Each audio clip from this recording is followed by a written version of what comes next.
Hi, folks, and welcome back. I am joined by Justin Palmer and Craig Herndon from Digital Precept, who are here to tell us about Mend. So, hello, welcome. Hey, thanks. Hey, Good to thanks be for here. bringing us. Appreciate it.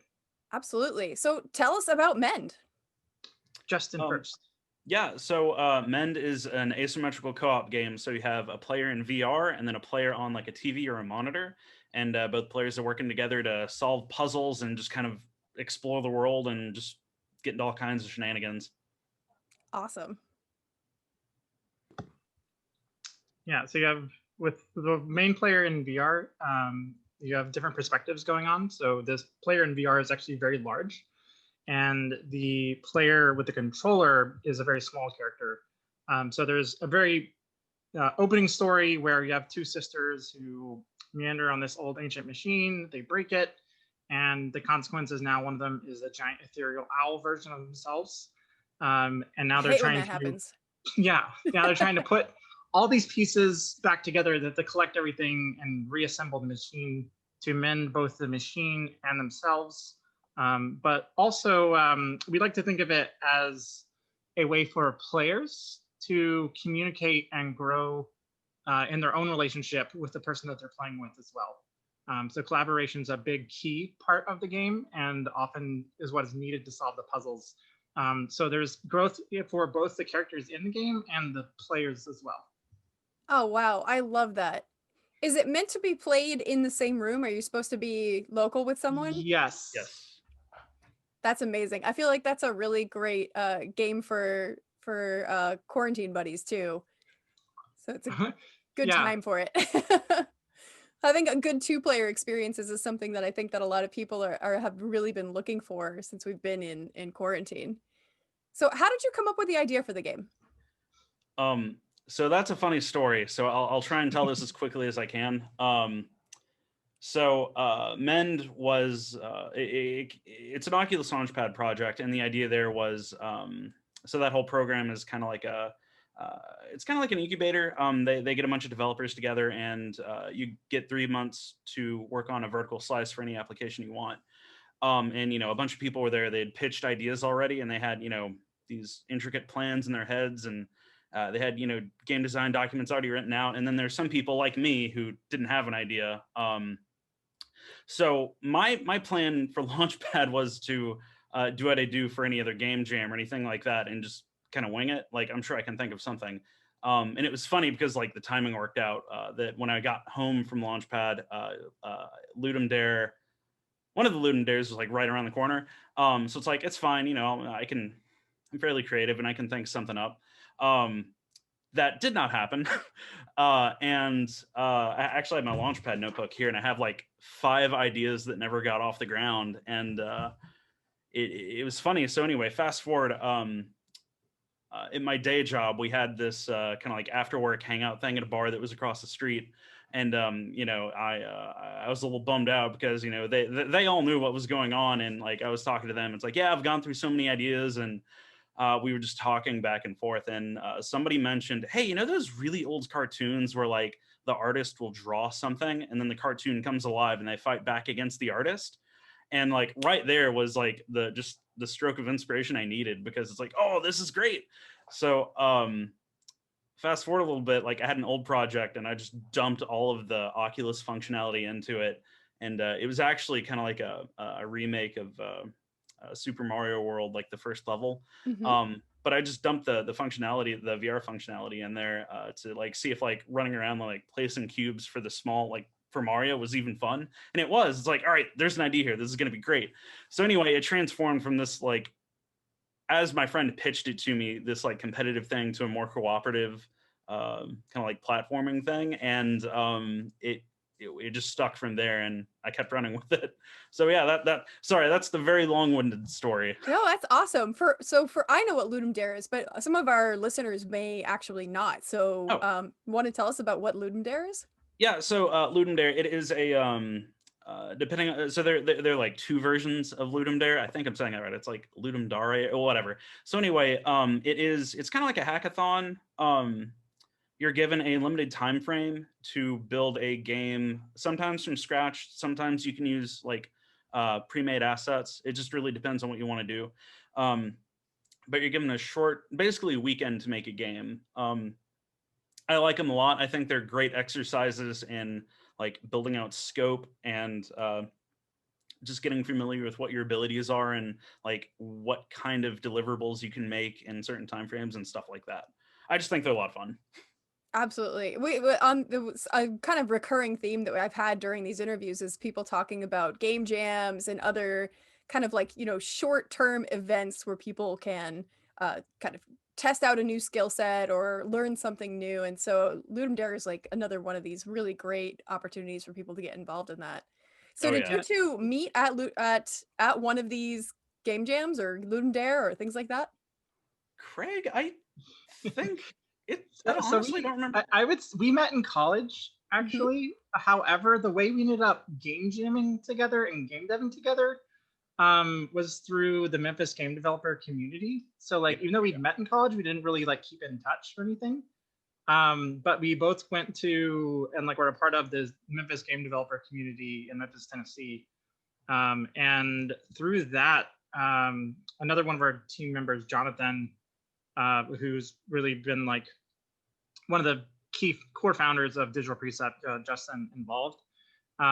It basically brought in Justin immediately once we started working on our first games back in like 2014, 2015-ish. And yeah, from there, just because that community existed, that's kind of how Justin got reeled in. That's amazing. So I was gonna ask, is this your first game together? Or the first game for Digital Precept, 100th game, somewhere in between? Yeah, so that's actually the kind of fun story because we started out very much being like just playing around with the Oculus Quest, or sorry, not Oculus Quest. Sorry, we're way before Oculus Quest ever was. The Oculus Development Kit 2 was the first one we got our hands on to actually like be able to dev with. We'd tried the DK1 at like community events and stuff, especially since I'm in Boston, part of Boston DR and all those things. So if you're, again, communities are awesome. So just like BostonFIG exists, there's Boston Unity Group, there's Boston Virtual Reality. Like there's so many things to meet more and more people. And all of those things also just tend to lead to more and more opportunities. Like you learn about game jams, you learn about events like BostonFIG. And I will say that BostonFIG was actually the first game-related event I went to when I came to Boston in 2013. Oh wow, I didn't know And that. it inspired me to become a game dev. That's So amazing. yeah, so that was pretty cool. And so we basically like weren't sure if like we were good enough to like demo at PAX, right? So we were like, well, let's apply to PAX, and if we get into PAX, then we'll take it seriously. We'll throw up a website, we'll make an LLC, and actually like try and do this for real. And we got in, and we were like, thought it was the biggest thing ever, because when you don't have any experience, you think that that's a huge barrier, but it's still like it was that first goalpost that we had given ourselves that we actually made it past. Was demoing at PAX South in 2016. And it was cool because we even had people from Rooster Teeth coming over to our booth, trying out our game and being like, wow, this is awesome, this is a lot of fun. And as most people with their first project, it was way more than we could chew. And we ended up switching to another project that we worked on for like almost 3 years, and Justin was involved with that. And we started bringing in other artists and things.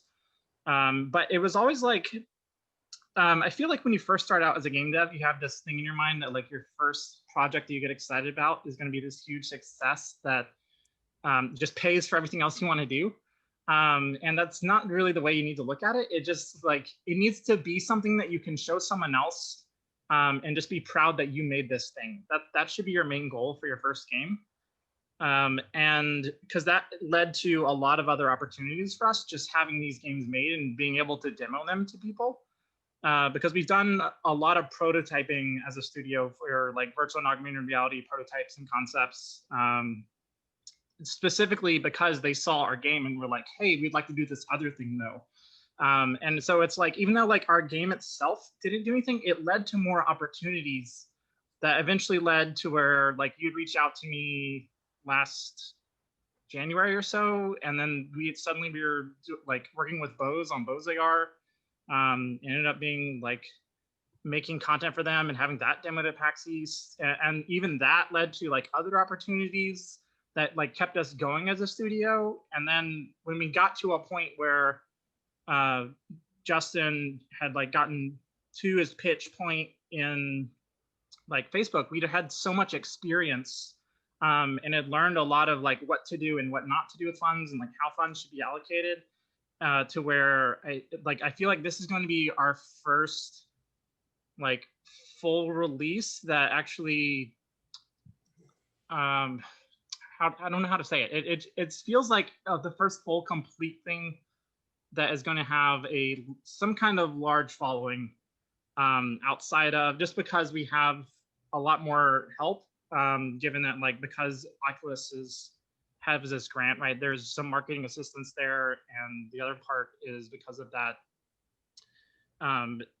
It's been easier to have those other conversations, like releasing on PSVR could be an option for us, right? We don't know if that's going to happen, but it's like it just leads to more and more opportunities, and I think that's the key message I want to get out there, is that we've even helped other devs to where there's a Switch game that we have our credits are we're actually in the credits for, because like we helped them, and like we met at a video game conference because our booths were right next to each other. We just became friends over the years, and as they had problems, we would help them with them. But yeah, I'm kind of rambling at this point, but I do want to say like it's not our first thing, but it feels like our first thing. Yeah, yeah. We've done so much other stuff. That is so cool. I was gonna ask like, oh, I was gonna go into team, but I feel like this is a perfect segue into like where you are in production right now. Yeah, Justin. Yeah. So right now I want to say we're several months past pre-production. Like we have a lot of concept art and stuff. The idea is pretty solid, and right now it's a lot of just like heads down working on like production ready assets. So like for me, my first love has always been level design, and that I just keep finding myself coming back to that. So I'm heads down working on the level. We recently just got another level designer on the team, so me and him can toss ideas back and forth. He can build something, I can test it and be like, this is great, or like we can just bounce ideas back and forth off of each other and like stuff like that. We have 2 modelers on the team, so they I'm getting ahead of myself. Let me back up a little bit. So we have 3 artists, 1 concept artist and 2 modelers. So our concept artist can go in, make a bunch of ideas. We can pick out what is going to fit in this overall big picture that's in my head, and like I'll go through Windows Shop and be like, I want this, and this, and then we can go in. Do like a second detail pass on the concepts that make it through that, and then like our 3D artists will go in and just model those props out and stuff like that. So yeah, in a nutshell, how big is the team in total? Do what? How big is the team in total? Oh, right now we're up to 7 people. So we have let's see, I'm just gonna go down the list right here. So we have Craig. He's kind of handling like the back end like business stuff and helping me out with that. I have no love for that. So Craig, you're immensely helpful. Thank you. Basically, it's funny because I come back from like an engineering Unity developer background, but I feel like the more evolved and leveling up I do in game dev, the more business admin and basically everything Justin doesn't want to do, we just call it producer. Yeah. Yeah. There you go. It's great. And then now it's in a title, and that title is now mine. So yeah, there you go. There's me, and I'm kind of like the team lead. Somebody I was talking to on a podcast this last weekend was like, yeah, you're the creative director. And I'm like, I don't know, that title sounds too fancy. But anyway, I'm kind of like the jack of all trades. I mentioned that I'm doing level design earlier, but like I kind of do direct the team, and so I don't know. I don't know. I haven't figured out my title yet. I'll get back to you on that one. Anyway, there's Catherine Hicks. She's one of our 3D modelers. She's great. She also specializes in UI and stuff like that. So we've been tapping her for a lot of help there. Elliot Boyette is our 2D concept artist. He's fantastic. It's great because like when I knew that at the very beginning, like when this idea actually like formed and it became kind of like I guess, a little more cohesive. I knew I needed the two characters, but I didn't really know exactly what I wanted. Like, I knew that I wanted them to be from like some uh, like culture of adventurers that was like long lost to time or whatever, something like that. And Elliot managed to fill in a lot of the gaps there that I left for him. So he's amazing. We have a composer on the team, Jonathan Marlin. He's great. All of the music in our game is completely custom and it's completely bespoke for the project, which is awesome. Like for me, like music is one of those big things. Like Mhm. kind of going back to game jams, like I can like code something up and play test it, but as soon as we add in music, that's what takes it to the next level. So Yeah, especially in virtual reality, yeah. users still don't know like where they should focus their attention. Mm. So this is actually also true with movies. If you cut out music or sound and then watch an epic scene, suddenly like your mind can start focusing on everything that's wrong with it, and you like take it in completely differently. You start analyzing it. Whereas if there's music over it, it feels more emotional and experiential. But as soon as you like take out that sound and music, you like lose all that because your brain basically suddenly gets bored and is just like, what's wrong with that? Why doesn't that look right? Whereas it wouldn't even notice that if there was sound and music playing. So That's it's so like you have to have it. interesting. I feel like that applies across like all game design. That applies to tabletop design too. If you have like a good soundtrack for your tabletop game, it's doing like 80% of the work for you. Yeah, that's I have a story about that, but later. Anyway, let's see. We have Jonathan Schrack. He's kind of his specialty is XR engineering. So he's kind of been a lifesaver for me because throughout the entire Launchpad process, like I knew a little bit about VR, but like I would go in and I would prototype something, and then I would hand it off to him and be like, "Hey, how can I learn from this? How can I make it better?" And he would go in and like refactor stuff that needed to be refactored, or be like, yeah, no, this is good, we can throw this in the game right now. So he's great. We have Desmond Gibson. He's another 3D modeler. So he's kind of like our hard surfaces guy. So like he's been doing a lot of kind of like structures and like statues and stuff like that right now. And then last but not least, we have Alex, who is a new hire, and I'm an awful team leader because his last name escapes me. Craig, do you Yeah, remember he his goes last by name? Draken on social media. Thank you. So people might know him through that.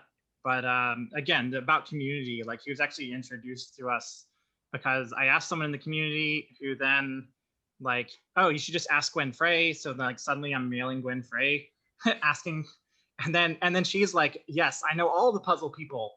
Let me just send me what you're looking for. And then she sent us Alex, and it's been incredible. Yes, and it's great because his specialty is actually asymmetrical games like this. So it's like, hey, you're our first pick. Come on over, buddy. So yeah, that's the team in a nutshell. Awesome.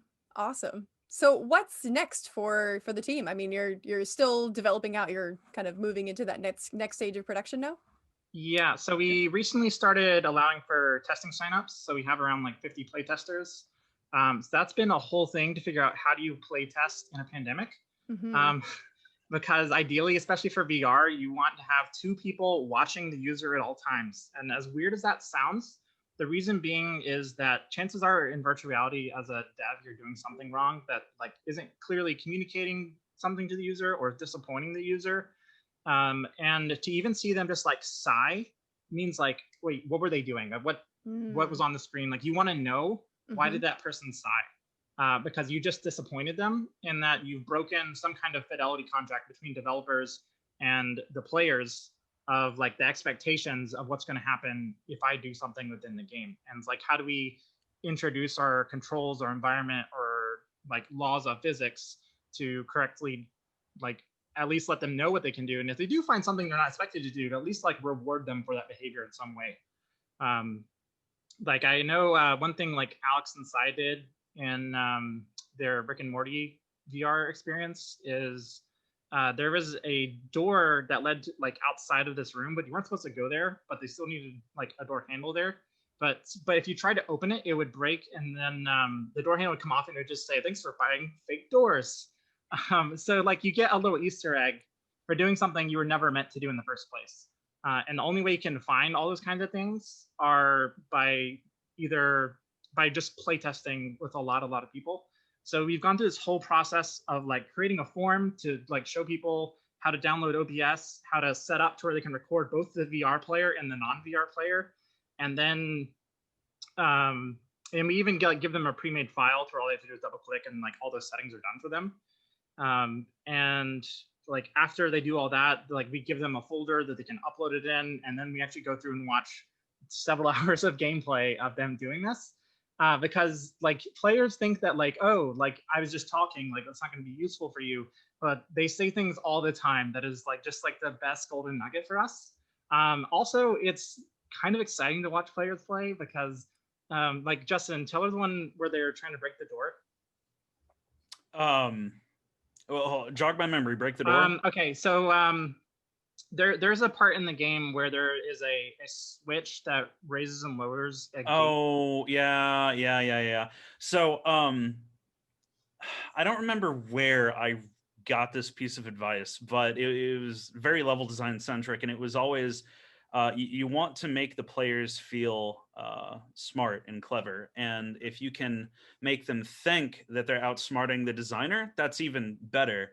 And there was a playtest that I was actually watching yesterday, and which bothers me because I just forgot what you were talking about, Greg. But anyway, I was watching it yesterday, and there's this one section in our level where I have these collectibles, and they're like up on this cliffside, right? And there's no direct path up there. But anyway, the way out of this area is this gate that instead of opening sideways, it goes up and down, so it can double as an elevator. And surprisingly, quite a few of our playtesters missed that, but this duo managed to go in and like, oh wait, no, hold up, we can cheat the system here and use this door, and we're gonna break the game and go up to this place where we're not supposed to be. And it's like, no, that's exactly what I want you to do. So there are payoffs like that where it's like, yeah, this is great. That just, I don't know, they give me a lot of energy and just they make me want to go in and just like refine things more, and it's great. Yeah, there's like nothing better than watching somebody having fun playing your game. It's the best feeling in the entire world. It really is. Yeah. So what advice would you have if somebody's trying to do what you do, if someone's like trying to break into the industry for the first time, they've maybe never developed a game before and they want to do this, how would they get started?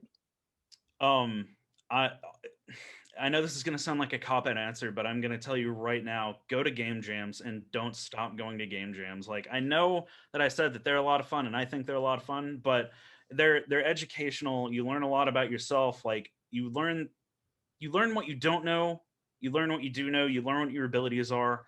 And like, you can network. It's great. Like, I can't stress that enough. Just go to game jams.